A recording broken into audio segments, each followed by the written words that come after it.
The shocking truth about mulch and what you should use instead for a thriving garden. Every gardener wants their plants to thrive. But what if the very thing you've been told to do to help your garden is actually holding it back? On Soil and Crop Central, we're cutting through the misinformation to reveal the truth about mulch, what works, what doesn't, and how to use it correctly. Whether you're a beginner or a seasoned grower, understanding how mulch interacts with your soil could be the game changer you never knew you needed. Let's get straight to it. The problem with how most people use mulch. Somewhere along the way, the gardening world got duped. For years, we've been led to believe that mulch is more than just a helpful layer, it's become a visual standard. Many gardeners aim for that perfectly mulched look, where a few scattered plants sit in a sea of pristine wood chips. But here's the harsh truth. No plant on earth evolved to live in a thick bed of wood chips. Yet every spring, gardeners across the country haul in bag after bag of bark mulch from big box stores. They layer it on, often several inches thick, thinking they're doing the right thing. But in reality, this over-mulching suffocates the soil. It blocks air, repels water, and encourages rot instead of life. Over time, what should be a rich, living, growing medium turns stagnant, dead, and in some cases even foul-smelling. Mulch should never be the focal point of your garden. It's not there for looks, it's a tool, and like any tool, it needs to be used the right way to do the job right. So, what does mulch really do for your garden? Let's dig in and talk about it. Mulch serves an important purpose, actually several. First off, it reduces soil erosion by shielding bare soil from wind and rain. Plus, it suppresses weed growth by blocking sunlight before those unwanted seeds can even germinate. It also conserves moisture, which means you don't have to water quite so often. And yeah, when it's done right, mulch can actually improve soil structure and even boost fertility over time.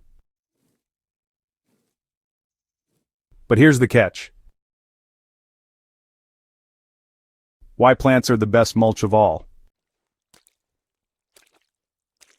If you really want to know the secret to a low-maintenance, thriving garden, it's this. Grow more plants. Dense, layered planting is nature's own mulch. When you pack your garden with ground covers, perennials, or low shrubs that shade the soil, you naturally suppress weeds, retain moisture, and create a microclimate that protects your soil health. Living mulch, plants growing close together, is by far the best long-term solution. It doesn't need to be reapplied, it looks beautiful, and it improves over time as your garden matures. Think of it this way, every square inch covered by plant material is one less inch you need to mulch artificially. That's less work, less waste, and way better for your soil. What to use when you actually do need mulch. There are moments when traditional mulch just makes sense, especially when you're establishing a new bed, protecting young transplants, or helping trees and shrubs settle in. During those phases, organic mulch really plays a vital supporting role. But, not all mulch is created equal. One of the most effective types of mulch is arborist wood chips. These are created when branches, leaves, needles, and twigs are all ground up together. Unlike bagged bark mulch, which is usually uniform in size, arborist chips are varied and, kind of irregular. This actually matters more than you might think. The variety of sizes prevents them from compacting into a mat. Instead, they allow air and water to move through freely, while still providing weed suppression and moisture retention. Another favorite among experienced gardeners is pine bark fines. Those are tiny particles of pine bark that break down quickly into rich, friable, organic matter. They're often used in potting mixes for their drainage properties, but they also work really well in garden beds. You do need to replenish them yearly since they decompose so quickly, but honestly, the quality they add to the soil is just unmatched. Pine straw is another fantastic, underrated option, especially for gardeners dealing with invasive pests like jumping worms. These worms devour organic mulch and degrade soil rapidly. Pine straw, however, doesn't attract them in the same way. It's lightweight, easy to apply, and it has a soft, natural look that blends beautifully into most garden styles. In regions where pine straw isn't locally available, you can now order it in bales from specialty suppliers and have it shipped directly to your garden. Just fluff it and spread. It's really that simple. What about leaves? Should you use them? Absolutely. Leaves from deciduous trees are honestly one of nature's most effective mulches. They fall, they decompose, and they feed the soil. It's the original organic cycle. If you've got access to autumn leaves, use them. Just avoid piling up oak leaves without chopping them, since they take a really long time to break down. One powerful method that takes this concept further is chop and drop mulching. Let your perennials stand through winter, then in spring, cut them back and let the chopped material fall right where it stands. This keeps nutrients cycling in your beds, kind of mimicking what happens in undisturbed natural ecosystems. It's efficient, smart, and honestly, regenerative. So, why should you avoid bagged big box store mulch? Well, let's dig into that for a minute. The most problematic mulch out there is also honestly the most popular. Bagged mulch from garden centers often contains shredded pallets or construction wood.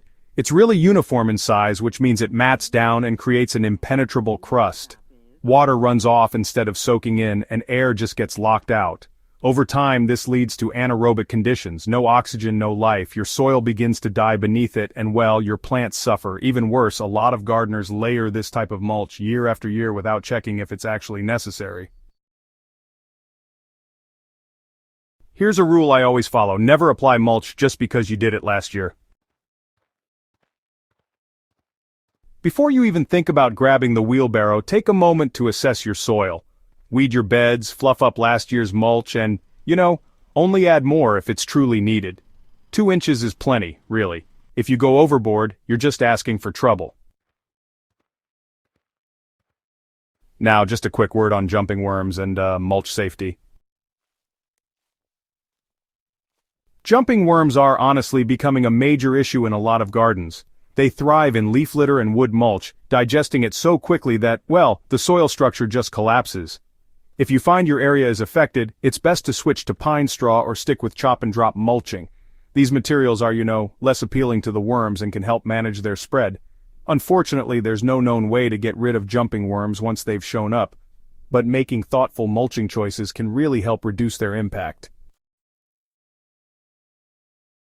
So, let's talk about using mulch the right way. Mulch can really make a big difference in your garden, but it's important to apply it properly for the best results.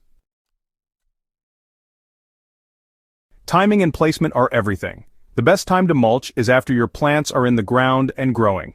Apply mulch around them, not on top of their crowns or stems, and make sure the mulch never touches your plants directly.